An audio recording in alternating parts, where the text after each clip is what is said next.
Hello again, Yacht. This is Steve Carlson, your Central Consolidated Superintendent, with another weekly address.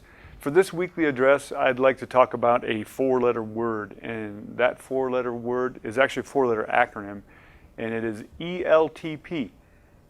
ELTP stands for Extended Learning Time Program, and we had our first ELTP day this last Wednesday. I just want to clear up a few things about ELTP. ELTP's goals are to improve academic achievement and test scores and reduce learning loss, learning gaps, and achievement gaps. The program increases learning time by 10 days per year and provides after-school learning opportunities and extracurricular activities. In addition, the program requires that 80 hours of non-instructional time be provided so teachers can participate in high-quality professional development. And that's what we're doing with our early release time.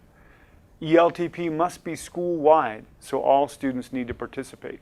And of course, staff are paid for those 10 extra working days and also make 3% extra on top of those days.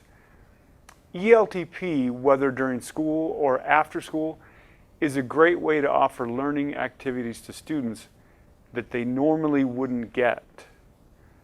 For people who know me, I talk a lot about making connections with kids.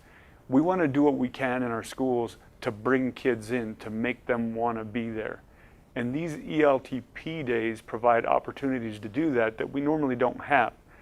So what we did is we asked different schools, could you give examples of what you did this last Wednesday? And we got some responses. We got some responses that are kind of lengthy. So what I'm going to do is I'm just going to highlight some of the responses, some of the activities that some of our schools did, and it'll give the rest of you some ideas that you might want to do. Some of these activities were what they did Wednesday, and some are what they're going to do with their after-school programs or have been doing. The first school is OHO. OHO has done some chess, running club, volleyball club, tutoring by grade level, digital arts, and graphics. Judy Nelson, I'm just going to give a couple of the grade levels, even though all the grade levels responded. The second grade has been focusing on superstorms, so they used water, wind, and models to simulate storms. They also watched video clips of some of the more infamous storms in the United States, like Hugo, Katrina, and so on. Students also built their own shelters, then tested their structure to see if it would withstand a storm. They listed facts they learned about storms and storm safety. Another grade level, third grade, closing up with Pop's bridge story, the third grade discussed the science behind the bridge and looked at various types of frameworks that bridges are built with. Then students were able to build their own bridges using different types of bridge materials like clay, marshmallows, toothpicks, dried spaghetti noodles, and popsicle sticks. The kids had a blast. Over at Sept, the 8th grade science students had the opportunity to assess themselves online with San Juan College on types of careers they might be interested in. At Shiprock High School, math classes played Math Jeopardy. Some of the other classes did some cooking activities. I like this one. They made pancakes with caramelized bananas and fruit. They also had class meetings where counselors came in and talked about credits, the path to the Manuelito Scholarship, writing for college essays and scholarship, San Juan College, and Bon Wilson opportunities. Over at Kirtland Central High School, the FACS class did a cultural heritage project. Students shared backgrounds that tied into food labs. The Woods classes created jigsaw puzzles with jigsaws. The FFA classes did weeding and a beautification project around the agricultural facilities. And in science, they did restorative justice circles that shared social and emotional wellness. Over at Newcomb, there's several things that they did. We're just going to relate a couple of them.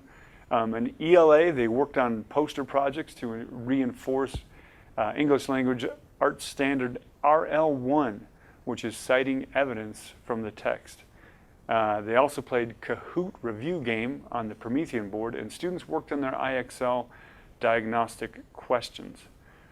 In the robotics class, they did computer science activities and programming using binary numbers to produce black and white images. In the Navajo language classes, the classes finished preparing presentations for their introductions in the Navajo language, which included how to formally introduce themselves if they were to ever present to an audience. These are just a few of the activities that schools did this last Wednesday. I look forward to relating some more activities that different schools do the next time we have an ELTP days in a few weeks.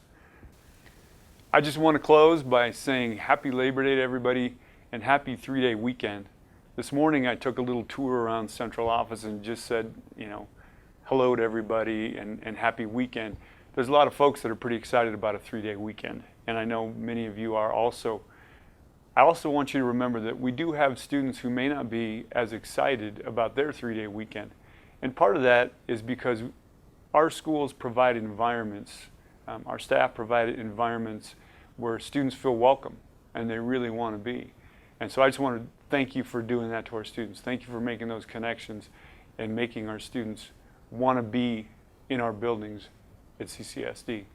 Again, have a safe, happy 3-day weekend. We'll see you next week. Hagone.